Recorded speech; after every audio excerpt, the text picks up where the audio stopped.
आप जो खाना खा रहे हैं उससे आपका पेट तो भर सकता है, लेकिन पोषण नहीं हो सकता।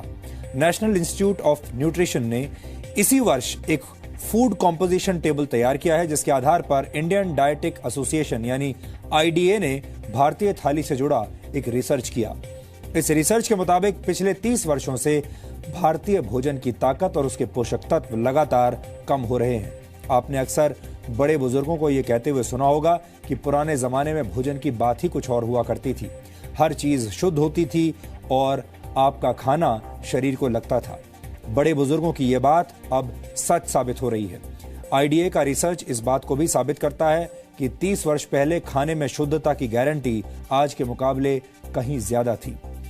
आईडीए के मुताबिक गेहूं में 9% कार्बोहाइड्रेट कम हो चुका है। इसके अलावा बाजरे में 8.5% कार्बोहाइड्रेट कम पाया गया है। पिछले 30 वर्षों में मूंग की दाल में आयरन कंटेंट 6.12% कम हो गया है, जबकि मसूर की दाल में प्रोटीन 10% कम पाया गया। प्रोटीन हमारे शरीर के लिए बहुत जरूरी पोषक तत्व है और इसकी कमी से कई तरह की बीमारियां होती हैं। आटे और दाल के बाद सबसे ज्यादा इस्तेमाल होने वाली सब्जियों को भी चेक कर लीजिए। नए जमाने के आलू में विटामिन बी, मैग्नीशियम और जिंक की मात्रा पहले से कम पाई गई है। टमाटर में विटामिन बी, आयरन और जिंक की मात्रा में 66 से 73% तक की कमी देखी गई। फलों की बात करें तो सेब में आयरन कंटेंट पहले के मुकाबले 60% कम हो चुका है, यानी लो हीमोग्लोबिन और एनीमिया से पीड़ित लोगों को सिर्फ सेब के भरोसे अब नहीं रहना चाहिए। इस आंकड़े को देखने के बाद कई पुरानी कहावतों से आपका भरोसा उठ सकता है। अक्सर कहा जाता है an apple a day keeps the doctor away, यानी एक सेब हर रोज खाने से आप स्वस्थ रहते हैं और डॉक्टर से दूर रहते हैं। लेकिन इस दौर में ये कहावत भरोसा करने लायक नहीं रही, क्योंकि सेब के अंदर पोषक तत्व अब कम हो चुके हैं।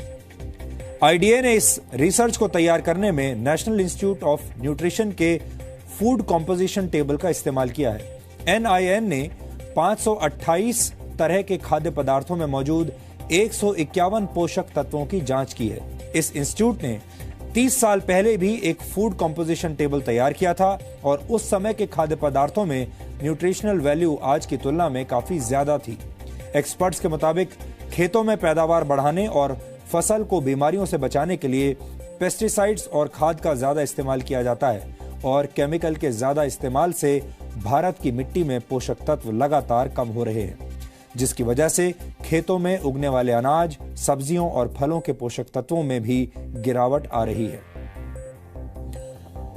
भारत की मिट्टी में जिंक की मात्रा 43% कम हो गई है। इसी तरह बोरॉन 18.3%, आयरन 12.1%, मैग्नीशियम 5.6% और कॉपर 5.4% कम हो गया है। जाहिर है, जब फसल को पैदा करने वाले खेतों में ही पोषक तत्व कम होंगे तो खाने पीने की चीजों में न्यूट्रिशनल वैल्यू भी कम मिलेगी। इस रिसर्च के मुताबिक ऐसे अनाज, फल और सब्जियां खाने की वजह से आपकी सेहत पर अब फर्क पड़ रहा है, असर पड़ रहा है।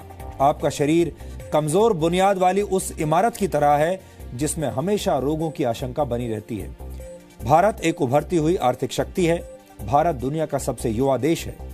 एनएसएसओ के मुताबिक भारत की कुल जनसंख्या में 47 करोड़ से भी ज्यादा लोग कामकाजी हैं, लेकिन भारत धीरे धीरे बीमार और थके हुए लोगों का देश बनता जा रहा है।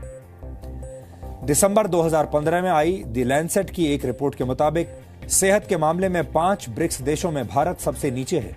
ब्रिक्स देशों में भारत के अलावा ब्राजील, रशिया, चीन और साउथ अफ्रीका शामिल है। 2013 में पूरी दुनिया में बीमार लोगों की कुल संख्या में से 20% भारतीय थे। भारत में इस वक्त 7 करोड़ लोग डायबिटीज के शिकार हैं और डायबिटीज के मरीजों की संख्या के मामले में भारत चीन के बाद दूसरे नंबर पर है। वर्ल्ड कांग्रेस ऑफ कार्डियोलॉजी के मुताबिक सन 2020 तक भारत में होने वाली 40% मौतें दिल से संबंधित बीमारियों की वजह से होंगी। भारत में हर 10 में से एक व्यक्ति किडनी की बीमारी से पीड़ित है और ज्यादातर लोगों को इसका पता तब चलता है जब उनकी किडनी 60% तक बेकार हो चुकी होती है। ये सारी बातें सुनकर आप चिंतित जरूर हो रहे होंगे। आप सोच रहे होंगे कि एक तरफ भारत के लोग बीमार हो रहे हैं और दूसरी तरफ हमारे भोजन के अंदर मौजूद पोषक तत्व भी कम हो रहे हैं। ये एक तरह से दोहरी मार है। लेकिन इस विषय पर हमारा आज का वीडियो विश्लेषण देखने के बाद आपको थोड़ा लाभ जरूर मिलेगा और आप ये समझ जाएंगे कि मौजूदा दौर में शरीर में पोषक तत्वों की कमी को कैसे पूरा किया जा सकता है। हर वो चीज जो चमकती है सोना हो ये जरूरी नहीं है। आपकी खाने की थाली पोषक तत्वों के मामले में आपको धोखा दे रही है तो ये भी हो सकता है कि चमकता हुआ टमाटर, चमकती हुई सब्जियां भी आपकी सेहत पर भारी पड़ रही हों। वैज्ञानिक चेतावनी दे रहे हैं कि मार्केट में अगर आपको टमाटर ज्यादा चमकता हुआ नजर आए तो बहुत मुमकिन है कि ये हाइब्रिड फार्मिंग के नाम पर केमिकल्स और आर्टिफिशियल वैक्स की देन हो।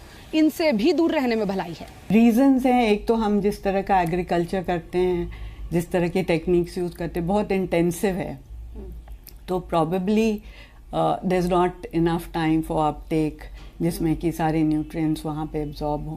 तो इंटेंसिव एग्रीकल्चर जो हो रहा है उसकी वजह से, और दूसरा जो कार्बन डाइऑक्साइड एमिट हो रहा है एटमॉस्फेयर में, जो अब बहुत बढ़ गया है, एमिशंस बढ़ गए हैं, वो एक रीज़न है that is affecting nutrient composition.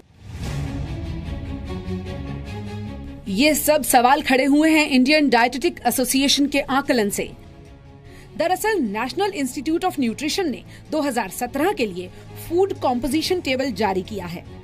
ये टेबल हमारे देश में अनाज, फल, सब्जी, इन सब में पोषक तत्वों की मात्रा का सूचकांक है। यानी एक रोटी में कितनी कैलोरी, दाल में कितना प्रोटीन और फलों में कितना विटामिन पाया जाता है, इन सब को जांचने का आधार यही आंकड़े हैं। नेशनल इंस्टीट्यूट ऑफ न्यूट्रिशन ने इससे 30 साल पहले ऐसा एक टेबल जारी किया था। इंडियन डायटेटिक एसोसिएशन ने जब 30 सालों में आए अंतर का आकलन किया तो पाया कि खाने से पोषक तत्व यानी न्यूट्रिएंट्स गायब हो रहे हैं। ये हर चीज़ का अलग अलग जैसे देखा गया है, और बहुत जनरलाइज करना अभी मेरे लिए ठीक नहीं रहेगा, क्योंकि ये जो NIN ने अपनी फूड कॉम्पोजिशन टेबल्स 2017 में निकाली है, तो उस पर अभी भी लोग उसको देख रहे हैं, समझ रहे हैं और उसको पूरी तरह ये एब्जॉर्ब करने की कोशिश कर रहे हैं। तो उसमें जनरली ट्रेंड्स देखा गया है, जैसे दालों में भी प्रोटीन की मात्रा थोड़ी कम हुई है, कुछ कहीं कहीं जैसे आयरन की मात्रा की कुछ चीज़ों में कम हुई है, अंडे वगैरह में भी प्रोटीन कम हुआ है। यानी ऐसा हो सकता है कि सब्जी, सलाद, चावल, रोटी और फल से भरपूर होने के बाद भी आपकी थाली आपको सेहत के लिहाज से भूखा ही मार रही हो। आपका पेट तो भर रहा हो लेकिन सेहत वाली जरूरत आधी ही रह जाए। एक स्वस्थ पुरुष को पूरे दिन में 2320 कैलोरी की जरूरत होती है, जबकि एक महिला को 1900 कैलोरी की जरूरत होती है। ये जरूरत खाने में शामिल रोटी, सब्जी, दाल, सलाद और फलों से पूरी हो सकती है। एक पुरुष को दिन भर में 60 ग्राम और महिला को 55 ग्राम प्रोटीन की जरूरत होती है। इसके अलावा कैल्शियम की जरूरत 600 मिलीग्राम होती है, जबकि महिलाओं को पुरुषों की तुलना में ज्यादा आयरन की जरूरत होती है। एक महिला को पूरे दिन में 21 मिलीग्राम आयरन की जरूरत होती है, जबकि पुरुष को 17 मिलीग्राम आयरन की। लेकिन अगर अब आप ये सोचकर कंफ्यूज हो रहे हैं कि आपको कैसे पता चलेगा कि जो खाया वो तन के साथ साथ मन को यानी सेहत को भी लगा या नहीं लगा, तो जानकार ये सलाह देते हैं कि अपने खाने में सेहतमंद चीजों की वैरायटी लाएं। वैरायटी डाइट में लेनी चाहिए। जैसे प्रोटीन में स्प्राउट्स हैं, या प्रोटीन में जैसे पनीर है या सोया है, तो सिर्फ दाल पे ना डिपेंड करके साथ में आप कोई सोया या कोई पनीर ऐड करेंगे तो उसमें एक तो डिफरेंट काइंड ऑफ प्रोटीन मिलेगा और एक थोड़ा सा वैरायटी मिलेगी आपको, और न्यूट्रिशनल वैल्यू आपकी कॉम्पनसेट हो जाएगी। इसी तरीके से जैसे अगर आप कार्बोहाइड्रेट लेते हैं तो अब कार्बोहाइड्रेट्स पहले जैसे गेहूं है उसमें कुछ विटामिन बी कॉम्प्लेक्स होता था, अब वो कम हो गया है, यानी 10% जैसे कि रिसर्च कह रही है कम हो गया है। तो वो 10% कॉम्पनसेट करने के लिए अगर वही विटामिन आप फ्रूट एक्स्ट्रा ले लें, या जैसे आप कोई सैलड एक्स्ट्रा ले लें, या वेजिटेबल जूस एक्स्ट्रा ले लें, तो वो कॉम्पनसेट हो जाएगा। अगर आप सेहतमंद खाना खा रहे हैं यानी प्रोसेस्ड और जंक फूड से दूर हैं, तो आपकी सेहत को खतरा थोड़ा कम है। लेकिन अगर आपके बाल तेजी से गिर रहे हैं, त्वचा पीली पड़ रही है, नाखून टूट रहे हैं और आपको हर वक्त कमजोरी का एहसास होता है, तो हो सकता है कि आपकी सेहत की जरूरत पूरी करने के लिए आपको मल्टीविटामिन्स की जरूरत पड़ जाए। सबसे पहले तो जैसे कि आप पैकेज्ड फूड कम लेके, अगर आप सीजनल जो फ्रूट है, वेजिटेबल है और खाना है, अनाज, वो ज़्यादा लें, सीजनल जो आपका खाना है। दूसरी चीज़ ऑब्वियसली है कि जैसे कि आप अपनी डाइट में जो एक पुरानी जैसे हरी चटनी है या जैसे कि सैलड है, ये सारी चीज़ें और इंक्लूड करें, ताकि अगर एक तरफ से प्रोटीन और कार्ब मिल रहा है, दूसरी तरफ से आपको विटामिन मिनरल मिले। देन अगर डेफिशिएंसी बहुत ज़्यादा बढ़ गई है और कमज़ोरी आ गई है या दिख रहा है कि प्रॉब्लम्स आ गई हैं, तो फिर हो सकता है मल्टीविटामिन्स भी लेने पड़े।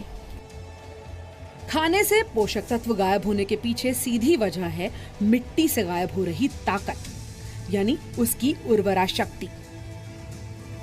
तेजी से फसल उगाने के चक्कर में एक ही जमीन पर बार बार फसल उगाना, केमिकल्स और कीटनाशकों का ज्यादा इस्तेमाल, हाइब्रिड फार्मिंग यानी इंजेक्शंस की मदद से फल सब्जियों को जल्दी बड़ा करना, ये उन बड़ी वजहों में से है जो आपकी थाली तक सेहत पहुंचने से पहले ही उसमें केमिकल्स का कॉकटेल घोल चुके होते हैं। बढ़ती आबादी में ज्यादा फसल बिक तो जाती है, लेकिन क्या मिट्टी में सेहत बाकी रह जाती है? इसी सवाल का जवाब तलाशने के लिए सरकार सॉइल हेल्थ कार्ड पर जोर दे रही है। यानी आपकी जमीन कितनी सेहतमंद है और वो कौन सी फसल उगाने के काबिल है, ये तय करने के लिए जमीन की टेस्टिंग की जाए और उसे फिटनेस का सर्टिफिकेट भी दिया जाए।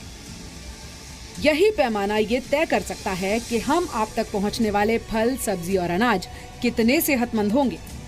टेस्टिंग लैब में है, जहां पर सॉइल टेस्टिंग लगातार की जाती है और इस वक्त भी आप देख रहे हैं यहां सॉइल टेस्टिंग के लिए काम चल रहा है। मेरे साथ त्रिवेदी जी हैं, इनसे मैं समझना चाहूँगी सर, सॉइल टेस्टिंग अगर कोई किसान ये समझना चाहे कि उसके लिए अपनी मिट्टी की जाँच कराना क्यों ज़रूरी है, तो आप उसको क्या बताना चाहेंगे? बेसिकली जो सॉइल होता है, सॉइल में एक NPK, नाइट्रोजन, फास्फोरस और potassium, these are the primary जो रिक्वायरमेंट होती है। जैसे आदमी के लिए हवा की रिक्वायरमेंट होती है, ये अगर जो डेफिशिएंट सॉइल होगी तो उसमें जो क्रॉप है वो उगाना एक जस्टिफाइड नहीं होगा। तो इसके लिए प्राइमरी जो नाइट्रोजन, फास्फोरस, पोटेशियम, इन्हें तो टेस्ट कराना ही कराना है, उनका लेवल्स आपको टेस्ट कराना है, टेस्टिंग है, और ये 2 से 3 दिन में आराम से टेस्ट हो जाते हैं। किसान को इससे क्या फ़ायदा होता है? देखिए, किसान का बेसिक एम होता है यील्ड। अगर जो आपके पास जो सॉइल है डेफिशिएंट है, NPK डेफिशिएंट है, तो आप कुछ भी क्रॉपिंग करेंगे आपको यील्ड नहीं मिलेगी। हम ये समझने की कोशिश कर रहे हैं कि सॉइल ओवर द पीरियड किस तरह से उसने अपनी न्यूट्रिशन यानी कि अपना खुद का जो पोटेंशियल है उसको खो दिया है। आपसे मैं पूछना चाहूँगी प्रदीप जी कि आप लोग लगातार सॉइल टेस्ट करते हैं, क्या आप लोगों ने भी ये महसूस किया है कि जो मिट्टी है उसकी जो पहले की ताकत थी वो अब नहीं रही और उसका असर हमारे खाने पीने पर भी पड़ रहा है? आजकल जो नॉर्मल है, चाहता है किसान बहुत कम समय में जल्दी से जल्दी अच्छी पैदावार हो और अच्छी पैदावार होने के बाद में वो हम मार्केट में अच्छे दाम मिल सके। लेकिन उसमें क्या है, उसमें एक तो अपना टाइमिंग जो होती है वो फसल की टाइमिंग को कम करता जा रहा है, और जो उसमें जैविक खाद है उसको हटा के उसमें जो रासायनिक खाद वगैरह जो उर्वरक हैं उनको इस्तेमाल कर रहा है, जैसे कि DAP, यूरिया वगैरह जो हम इस्तेमाल कर रहे हैं। इन्हीं वैज्ञानिकों ने टेस्टिंग के दौरान ये भी पाया कि जमीन खतरनाक केमिकल्स, खराब हवा और जहरीले पानी से बर्बाद हो रही है, तो वहाँ से उगने वाली सब्जियों को सुंदर दिखाने के नाम पर उन पर होने वाली पॉलिश भी उन्हें बर्बाद कर रही है।